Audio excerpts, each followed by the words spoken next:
तो फ्रेंड्स आज मैं आपको पढ़ाने जा रहा हूँ टाइप्स ऑफ एडजॉर्प्शन। मतलब एडजॉर्प्शन जो है, एडजॉर्प्शन के टाइप कितने होते हैं। तो पहला हमने डाला है यहाँ पे क्या, फिजिकल एडजॉर्प्शन। क्या adsorption? Physical adsorption. Physical adsorption जिसे हम लोग और किस नाम से जानते हैं, फिजिकल एडजॉर्प्शन को हम और किस नाम से जानते हैं, फिजिकल एडजॉर्प्शन। यानी इसका इसको फिजी उठाया, इसका एडजॉर्प्शन, तो क्या आया, फिजिजॉर्प्शन। तो ये हो गया फिजिजॉर्प्शन। ऐसा ही इसका सेकंड पार्ट हमारा होता है केमिकल एडजॉर्प्शन। केमिकल एडजॉर्प्शन इसे हम लोग बोलते हैं केमिजॉर्प्शन। क्या बोलते हैं? केमिजॉर्प्शन। इसको हम लोग बोलते हैं केमिजॉर्प्शन। ठीक है। तो देखिए अब मैं आपको बता दे रहा हूँ कि फिजिकल एडजॉर्प्शन क्या होता है और केमिकल एडजॉर्प्शन क्या होता है। देखिए फिजिकल एडजॉर्प्शन कब होता है, फिजिकल एडजॉर्प्शन कब होता है, जब कभी भी एक फेस यानी एडजॉर्बेंट सॉलिड हो और एडजॉर्बेट क्या हो, गैस हो। तो जब गैस और सॉलिड आपस में मिलती है तो ये बॉन्ड तो बना नहीं लेंगे। तो ये आपस में एक तरीके का अट्रैक्शन ये लोग महसूस करते हैं, फील करते हैं। तो उसी अट्रैक्शन को ये लोग क्या मानते हैं, एक तरीके का बॉन्ड मानते हैं, जो लोग आपस में एडजॉर्ब रहते हैं। इसीलिए फिजिकली एडजॉर्प्शन यानी ये फिजिकली एडजॉर्ब होते हैं। यानी इनके बीच में क्या होता है, इनके बीच में एक तरह का अट्रैक्शन होता है। जहाँ पे जब कभी भी एडजॉर्प्शन के बीच में अट्रैक्शन हो वहाँ फिजिकल एडजॉर्प्शन होगा।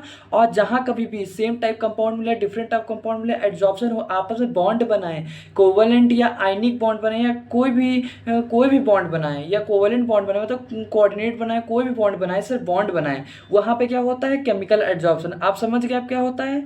फिजिकल एडजॉर्प्शन में क्या होता है, जब जैसे गैस और सॉलिड आपस में क्या अट्रैक्शन रखते हैं, जैसे वीक वंडरवाल फोर्स बोलते हैं, वहाँ पे जब अट्रैक्शन रखते हैं वहाँ फिजिकल एडजॉर्प्शन होगा। जहाँ बॉन्ड बनाते हैं वो एडजॉर्प्शन होगा। अब आप समझ गए। अगर मान लीजिए कि पेपर में आता है कि फिजिकल एडजॉर्प्शन क्या है और केमिकल एडजॉर्प्शन क्या है, तो अब आप नहीं आपको पता है तो आप यही भी डेफिनेशन बना के लिख सकते। तो आप क्या लिखेंगे, जैसे मैंने आपको बताया, लिखेंगे तो in this type of adsorption no any chemical bond is formed, only bonded by weak forces attractive या वीक वंडरवाल फोर्सेस। ठीक, मैंने आपको इतना सिखाया। और इसमें क्या सिखाया, इसमें मैंने ये सिखाया कि केमिकल बॉन्ड्स यानी इन दिस, अब ऐसे आप बना के लिख सकते हैं कि in this adsorption is molecules, ये जितने भी एडजॉर्प्शन हो रहा है वो केमिकल बॉन्ड के थ्रू कनेक्टेड रहते हैं, या ज्वाइंट रहते हैं, या हेल्ड रहते हैं। ऐसे आप अपने मन से बना के लिख सकते हैं। देखिए मैंने आपको यहाँ पे सिखा दिया कि फिजिकल एडजॉर्प्शन क्या होता है, केमिकल एडजॉर्प्शन क्या होता है। आप बढ़ते हैं थोड़ा सा आगे।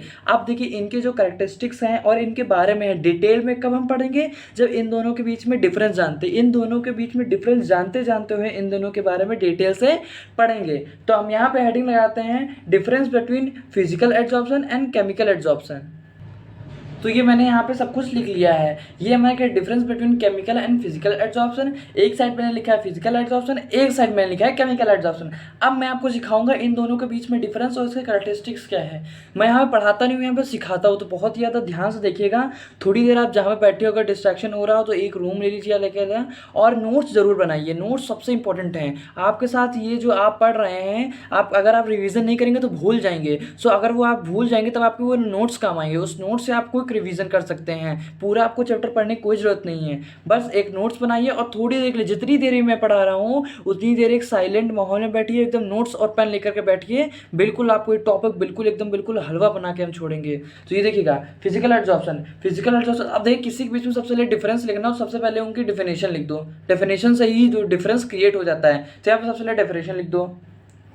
तो डेफिनेशन में यहाँ क्या लिखेंगे कि एडजॉर्बेट, यहाँ पे जो एडजॉर्बेट होता है यानी जो gas held by weak van der Waals forces. मैंने आपको देखिए बताया था कि इनके जो बॉन्ड्स होते हैं, यानी वो जिससे से जुड़े होते हैं, उनके बीच में सिर्फ एक अट्रैक्शन होता है। वो अट्रैक्शन बहुत ही ज़्यादा वीक होता है बाय वीक वंडरवाल फोर्स। मतलब अगर उनको खींचा जाए या मतलब उनको अगर रिमूव किया जाए या कोई ऐसा मेथड अप्लाई किया जाए कि एड्जॉर्प्शन टूट जाए, एड्जॉर्प्शन की प्रक्रिया हट जाए, तो बहुत ही ज़्यादा आसान होती, क्योंकि वो जो आपस में फोर्स लगाते हैं वो बहुत ही ज़्यादा कम लगाते हैं। जब फोर्स कम है तो आपस में अगर इनको अलग करने की प्रक्रिया तो ईजिली रिमूव हो जाएंगे। इसीलिए फिजिकल एड्जॉर्प्शन, ठीक, फिजिकल एड्जॉर्प्शन इतना लिख दिया। इनके जो इन फिजिकल एड्जॉर्प्शन में क्या होता है, जो होते हैं वीक वंडरवाल फोर्सेस से, वीक वंडरवाल फोर्सेस से हेल्ड होते हैं। किससे होते हैं? हेल्ड होते हैं। ठीक, अब यहाँ पे हम पढ़ते हैं इसका भी एक डिफरेंस। इसकी डेफिनेशन यहाँ लिखते हैं। इसकी डेफिनेशन यहाँ पे क्या लिखेंगे? यहाँ पे क्या हो, एड्जॉर्प्शन जो होता है, यहाँ पे adsorption is held by strong forces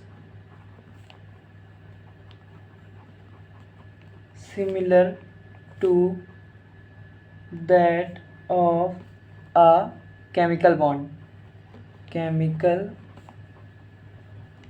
इसका कहने का मतलब है कि यहाँ पर केमिकल एड्जॉर्प्शन में ऐसा एड्जॉर्प्शन होता है, सुनिए ध्यान से, केमिकल एड्जॉर्प्शन में ऐसा एड्जॉर्प्शन होता है कि उसके इतना अट्रैक्टिव बॉन्ड बने होते हैं जैसे लगता है केमिकल बॉन्ड। मतलब कि उनको अगर हम अलग करना चाहिए एड्जॉर्प्शन को, मैंने आपको बताया था कि एड्जॉर्प्शन को तोड़ने की प्रक्रिया को क्या बोलते हैं? डिजॉर्प्शन। यानी डिजॉर्प्शन हम जब करेंगे तो उसमें काफ़ी ज़्यादा फोर्स, कभी ज़्यादा हमें प्रक्रिया की ज़रूरत पड़ेगी। इसलिए बहुत ज़्यादा स्ट्रॉन्ग फोर्सेस होते हैं, इनको हटाना मुश्किल होता है इनको, क्योंकि देखिए जब कोई चीज़ स्ट्रॉन्ग से जुड़ी हो, मजबूत हो, उसको हटाना मुश्किल होता है ना। आप देखिए कितनी ईजी, मतलब कम फोर्स से जुड़ी, अगर इसको हटाएंगे तो बहुत ही ज़्यादा कम समय लगेगा, ईजिली रिमूव हो जाएगी। ठीक है, ये पॉइंट भी डिफरेंस में आगे आएगा। तो अब देखिए यहाँ पे लिखते हैं हम दूसरा डिफरेंस। अब यहाँ पे लिखते हैं दूसरा डिफरेंस।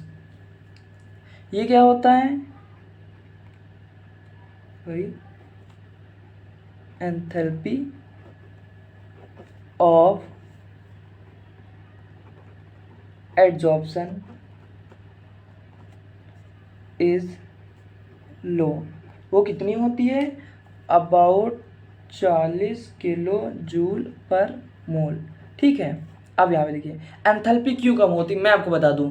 एंथैल्पी इसलिए कम होती है, देखिए अब जब क्लास 11th में आपने पढ़ा होगा कि जब कभी भी बॉन्ड्स बनते हैं, मान लीजिए ये देखिए मैंने यहाँ पे एक इंक की पॉइंट रखा और इसी पे मैंने रख दिया दूसरा इंक का पॉइंट रख दिया। अब ये ब्लू इंक ब्लैक इंक में आपस में बॉन्ड बना लेगी। ठीक है, तो जब ये बॉन्ड बना लेगी, जब कभी भी दो कंपाउंड नए जुड़ते हैं, जब कभी भी दो नए कंपाउंड जुड़ते हैं, वो एनर्जी रिलीज करते हैं, वो हीट रिलीज करते हैं। ठीक, हीट रिलीज करते हैं, लेकिन यहाँ पे सिर्फ अट्रैक्शन है, तो ये हीट ज़्यादा कैसे रिलीज कर लेंगे, यानी ऊर्जा ज़्यादा कैसे रिलीज कर लेंगे? इसी enthalpy of adsorption is low, इसीलिए यहाँ पे एंथैल्पी क्या होती है? कम होती है। अब यहाँ पे देखिएगा, जस्ट इसका उल्टा क्या होता है? एंथैल्पी ऑफ एड्जॉर्प्शन जो यहाँ पे होता है इज हाई। ठीक है, हाई होता है। कितना होता है मैं आपको बता रहा हूँ, अबाउट 240 किलो जूल पर मोल। अब देखिए यहाँ पर इतनी ज़्यादा क्यों हो रही है? क्योंकि यहाँ पे रियल बॉन्ड्स बन रहे हैं। जहाँ पे रियल बॉन्ड्स बनते हैं वहाँ पे काफ़ी मात्रा में एनर्जी रिलीज होती है।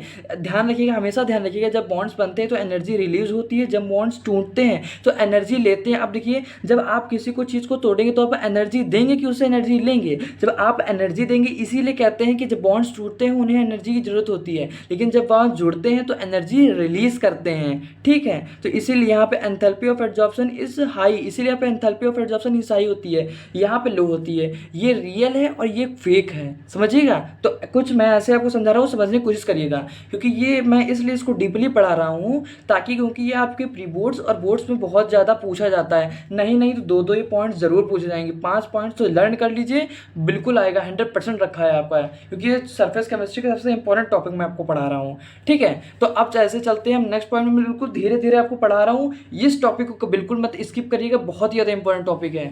ठीक है, तो अब देखिए यहाँ पे लिखता हूँ, थर्ड पॉइंट मैं आपको दिखाता हूँ। यहाँ पे क्या है, यहाँ पे क्या होता है? Process is not specific. मैंने लिखा है प्रोसेस नॉट स्पेसिफिक, क्यों लिखा है मैंने, क्योंकि यहाँ पे इनके बीच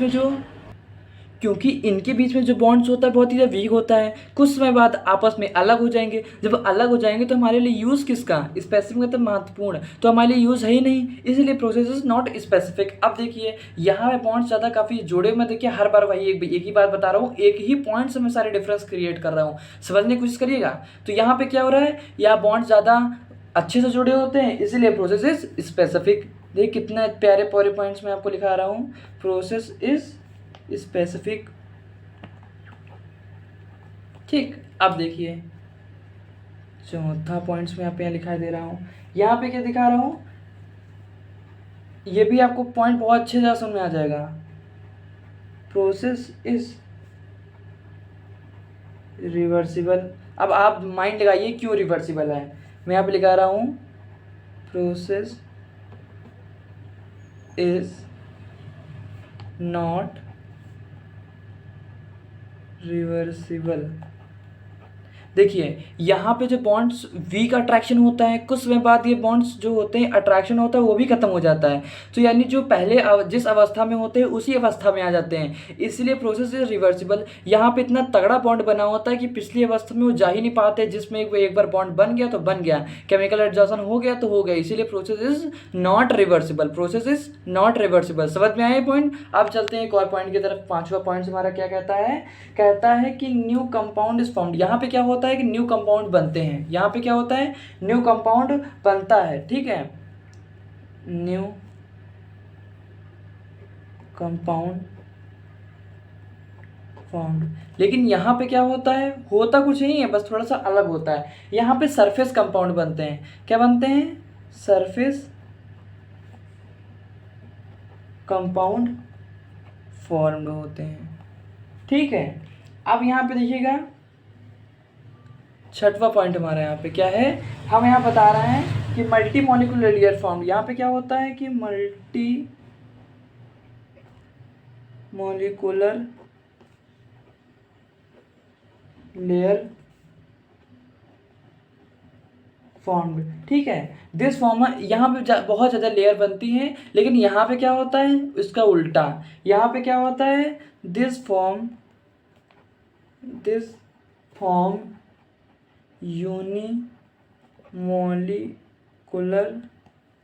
लेयर, ये यूनिमॉलिक्यूलर लेयर फॉर्म करता है, ठीक है। तो मैंने ये कुछ छोटे से आपको डिफरेंस बताइए मल्टी मॉलिक्यूलर, इसमें क्या समझाना है, देखिए मल्टी मॉलिक्यूलर लेयर फॉर्म करता है, ये यूनिमॉलिक्यूलर लेयर फॉर्म करना है, इतना तो आप समझ ही सकते हैं। तो मैंने ये कुछ आपको पढ़ाया difference between the physical adsorption and chemical adsorption. अगर आपको कुछ और पॉइंट्स रखिए तो एनसीईआरटी इसके पूरे डिफरेंस के बीच में भरी पड़ी है, एक बार जरूर रीड करिएगा। मैंने जो आपके इंपॉर्टेंट पॉइंट्स थे वो छाट के मैंने आपको एकदम अच्छे से पढ़ा दिया है। अब हम चलते हैं नेक्स्ट टॉपिक की ओर।